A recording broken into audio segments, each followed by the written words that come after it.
Welcome to our YouTube channel. Tonight, we're diving into the terrifying true horror that many people silently endure but rarely talk about. A dark secret of the mind that turns sleep into a nightmare. Sleep paralysis, so turn off the lights. Plug in your headphones and don't blink, because what you're about to hear might just happen to you tonight. Our story begins in the busy suburbs of Edison, New Jersey, where 26-year-old Arjun Mehra, an Indian-American IT analyst with a thriving career and a peaceful life, began experiencing something that made him question his sanity. It all started one winter evening after a stressful work week. Arjun had been burning the candle at both ends, juggling deadlines, family Zoom calls to Mumbai, and a recent breakup with his longtime girlfriend Priya, who said he had grown distant, almost cold, like he was always somewhere else mentally. After her departure, Arjun moved into a new apartment, a third-floor studio in an old colonial house surrounded by leafless trees that clawed at the windows when the wind blew hard. The landlord, an older man with sunken eyes and a limp, warned him that the unit had bad dreams, but brushed it off as a joke. Arjun laughed too. Until the dreams began.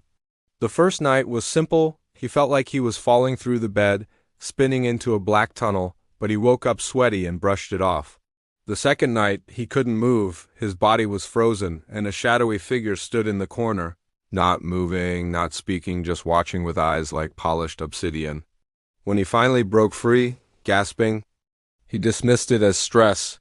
By the fifth night, Arjun was afraid to sleep. The moment he drifted off, his eyes would snap open, but his body remained paralyzed, trapped in a waking nightmare as that same dark figure crept closer each time. It had no face, only void where features should be, and it whispered in languages he didn't understand, not Hindi, not English, but it chilled his soul. The figure began to touch him, sometimes pressing on his chest so he couldn't breathe, sometimes dragging long fingernails down his spine. Desperate, Arjun visited doctors, therapists, even a sleep clinic, where he was told he had sleep paralysis and it was harmless. But Arjun knew this wasn't tea, just his mind playing tricks. Things got worse when he noticed bruises on his arms and shoulders in the mornings, ones he couldn't explain. His coworkers noticed the dark circles under his eyes, his trembling hands, and his odd habit of flinching when someone touched his back. One night, Arjun set up a camera to record himself. The footage, the next day, showed something that made his blood freeze. He lay completely still in bed.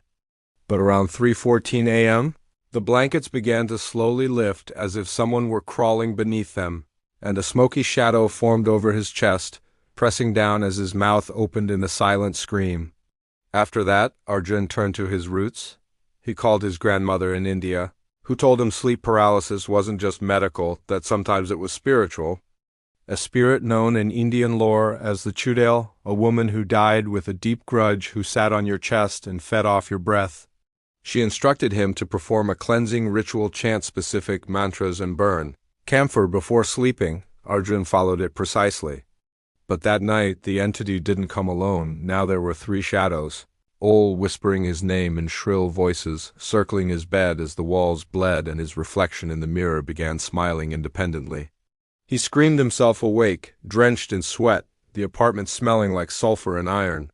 He called his boss and took an extended leave.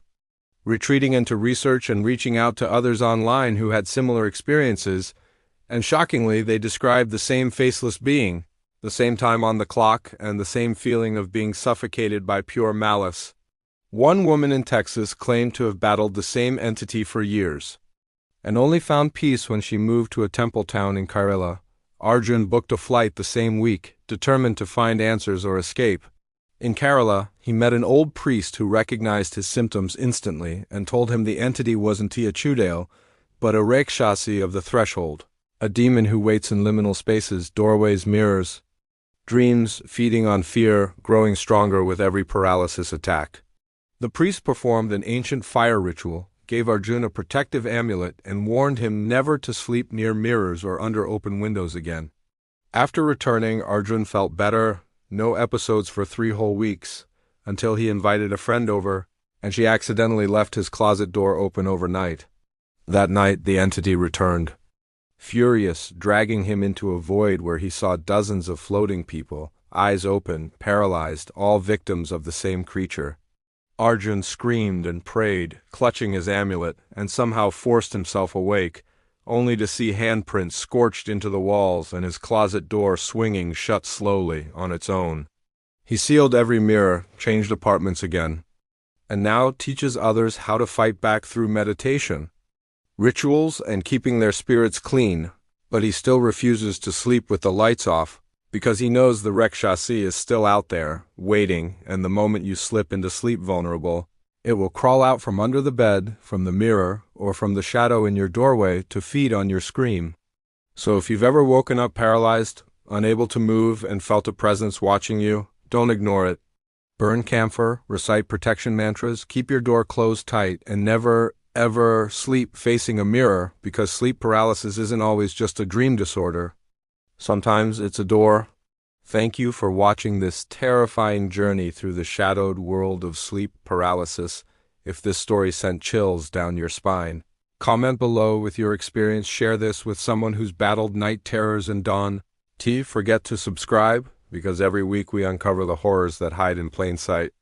And trust me, you won't want to miss what's coming next. Sleep tight if you can.